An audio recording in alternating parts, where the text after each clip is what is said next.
Okay. Not the camera angle I really fully wanted, but this will work. Okay. Today on this old welding shop, we are going to show you how to do a couple little basic welding things that get you out of a pinch and help you take some cool survival tools and useful things. We'll show you some proper procedure, common practices. We are going to weld this pipe to this double X head. Yeah. So, first things first, I don't have a welding hood on. Got to get that. Whoop, whoop, whoop. Whoop, there we go. Okay. So, got the welding hood.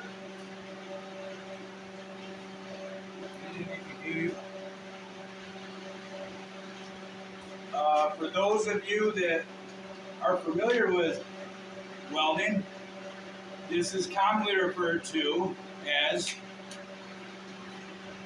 stick welding. It's actually shielded metal arc welding, SMAW. Unlike your MIG welder that most people are used to, MIG welder has a shielding gas that is separate, that goes through the whip. This SMAW, shielded metal arc welding, the welding rod itself has a flux core around it. This is your shielding gas. Protects the weld. Oh, that's a funny one. So you want to be careful setting that down as she's loaded. Now, prior to welding something like this, this is fairly thick, heavy eighth. Ball thickness on this is a little more than that, closer to a quarter. We want to make sure we get our heat right. I have not done shielded metal arc welding in a little while, but that's what I prefer to do, because when you weld something, you stick weld. When you weld something, you know it's welded. So what we're going to do is get our heat to where we want it to be, right? I got just a little coupon set up here. You can see, okay? Little angle, two little plates. Just going to check my heat out. See if I'm where I want to be. Okay? Now also, when you're doing this, you have to make sure there's two things coming off the machine. Your stinger and your ground. Ground goes to the work. So you got to clip this on your work area so it maintains full continuity here. Okay, so we put it on somewhere good. Let's see, it's a good ground so we can continue our welding project. Okay, somewhere out of the way and somewhere where it's grounded good. Because that will mess with your heat, that will mess with your flow, everything. So without further ado, let's check out, see where our heat's at. We're using a 60-10 rod right here, 1/8 inch. Very versatile rod. It's a filler rod. Let's see what we got.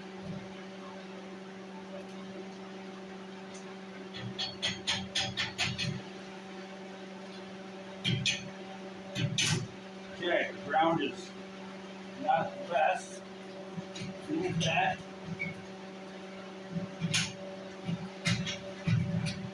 There we go, that's better. There. Okay, check our heat out.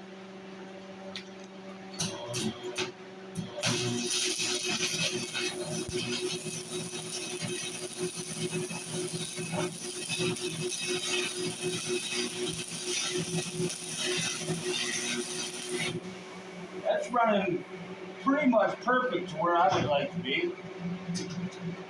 I got her at about 135. Now, after you weld, slag appears on top. That's to protect the weld while it's cooling. And this was just a little butt weld or fill weld, whatever you want to call it. Just to do a little practice and see where we're at.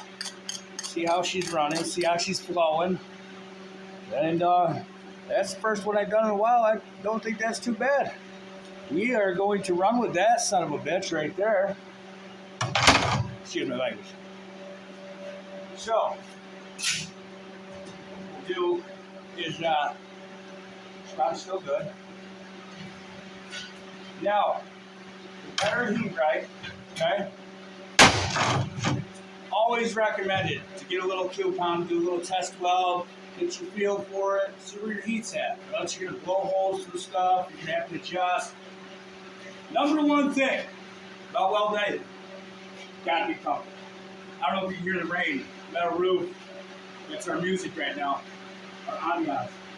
So, we're going to save some electric, turn the welder off a second, because prior to welding, my friends, is the prepping. Now, this is what will make or break you right here. Good prep, good weld. So, this was welded onto something before. Not too heavy of a weld. Pretty sure it was a MIG weld. We're going to stick weld it. Now, as you can see, it's a pretty big space in there. What I want to do is with this 1.25 inch pipe, I'm going to squish that, okay, down to try to fill that up a little better. Now this is malleable. We have ways of making it do things. I just so happen to have a really badass vise right there. Big hammer, heat, we got it all. The rain, we got it all. So, that's what we're going to do first. Is we're going to prep this to be fit up. So let's see how good it goes in here first. Something tells me we're going to have to get a little more tricky with her. Get the big hammer out.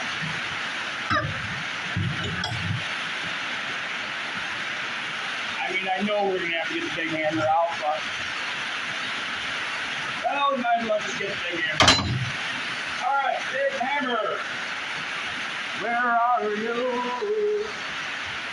Big fucking hammer. Oh. I'd say that was probably big enough, right? Okay. So, we don't really have run too good here. And it appears as though it's a little loose. So, we're going to do it the old-fashioned way. Hey, hey, hey. Get on a good solid surface. Okay? We're going to squash it. We're going to squash it down. Try it on here. I don't think it's going to work. On there exactly. But that's all I know. So, hold on. Okay. That sounds solid enough to take some wax off. Okay, let's see what we can do.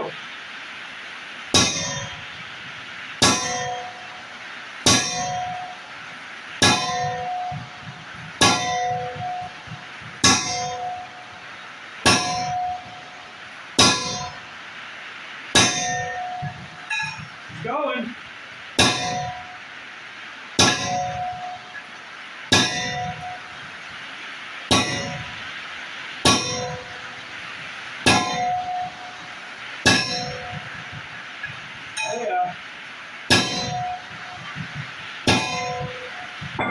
Now just so you can see my progress here.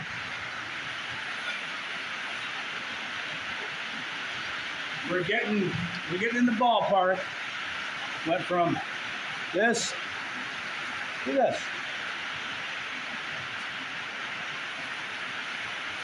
Okay, anyway, let's see what range we're in here.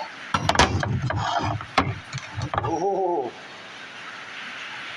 we're pretty close. We are pretty close. You want to get good penetration all the way around. Now that we closed it up a little bit, now that we closed the Welded a little bit on this pipe, we got some shape going to it. We'll probably finish it with our handy vise. We got her on the run. We don't got to go much further.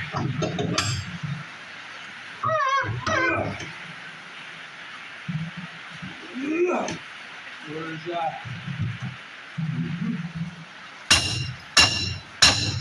Oh yeah. Oh yeah. Oh yeah. Oh yeah. Oh yeah. Oh yeah. That's pretty damn close, kids. All right. We got that on the run. Now, let's get our wheel. And these ones here are super expensive. We call them tiger wheel. It's a flapper wheel, is what it is. And this is really good for sharpening up your axe. So I don't want to use that for prepping and grinding. We'll put on your standard 1/4 inch, 4.5 inch grinding wheel, and we'll keep it rolling. Okay. Now we want to take that down so I can get a nice fit up there. Gotta get her cleaned up. It's all about the prep. A little bit of prep, a little bit of weld. A little bit of prep, a little bit of weld.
Now,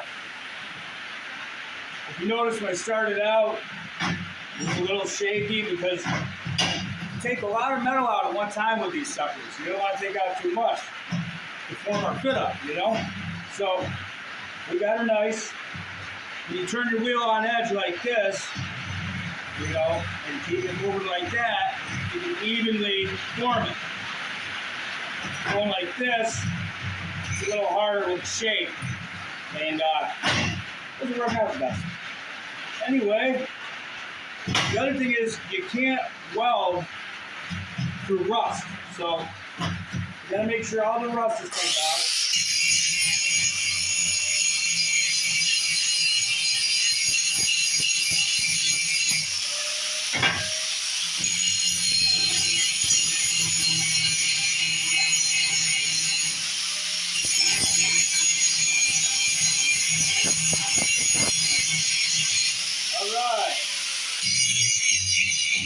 Now, when you're working with a welder, or you're the welder, and you're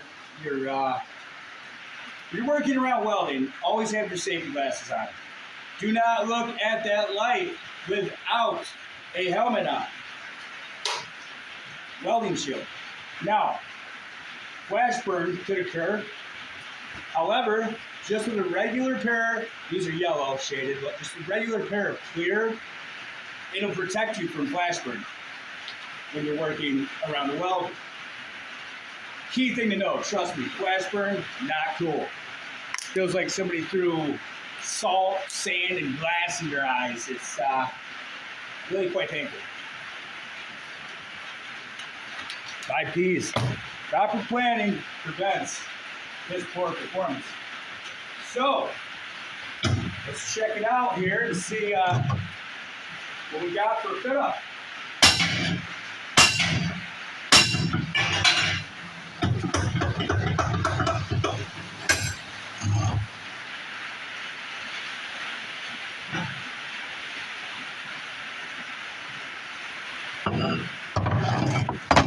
Oh, wow.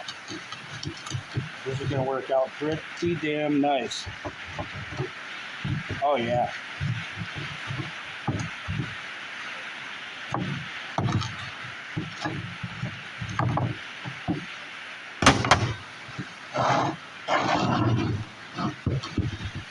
Oh, yeah. This is beautiful. We'll get her tacked up with 6010. Squared and tacked up, right?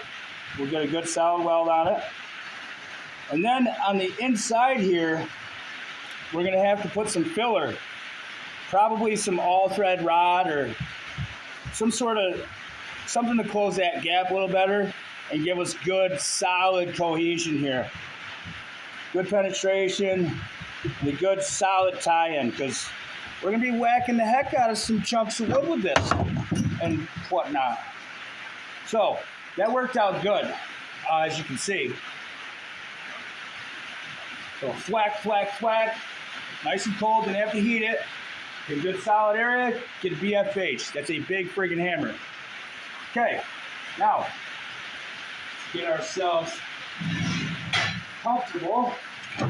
Tack this sucker up where we would like it to be.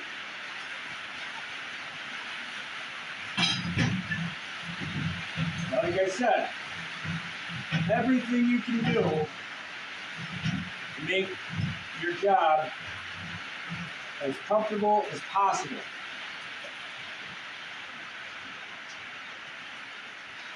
This is a tool. This is an important tool. It's a survival tool. And it is going to require some solid craftsmanship. Okay. So we wanted to do, you know what, let's put another one of those guys there.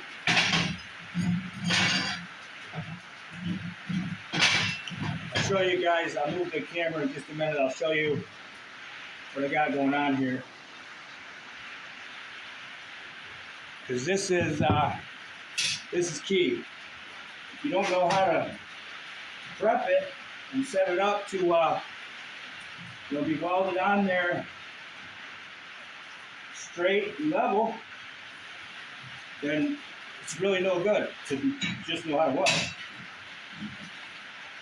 I started out as a fitter, watching the best welders in my local, putting on a hood, watching them, learning from them.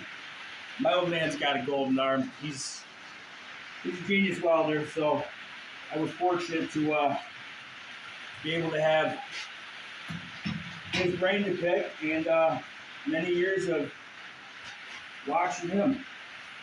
So, I'm sure he would approve of this setup. This is actually working out freaking great.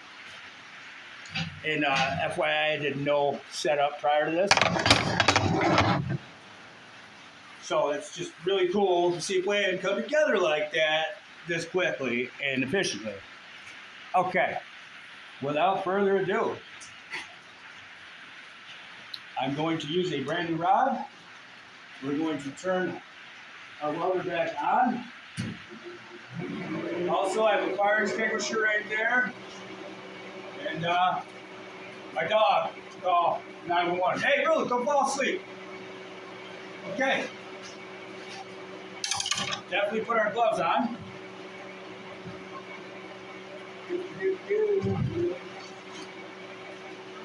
Get a tack on each side. So when you weld, the heat pulls whatever you're welding something to another piece of metal. The heat is going to pull it one way or the other. So we leave a small amount of room to adjust. So far, so good. Here we go. 6 to 10 rod. Jeff Moore's here. Showing up. All right. Make sure that's regular water. It's a little off center. Here we go. Little tap, tap, tap through. Oh.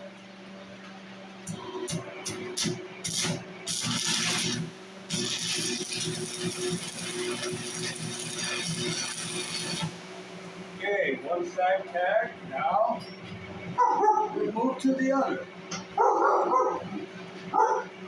Show you what we're talking about here. See how we got our setup right there? Nice flat table. Got the angles out. That gets it to sit in there nice and level. Got some shimmies underneath there. And we tack one side. And we tack the other. What are you doing? Oh, just doing a little welding demonstration, sir. How you doing?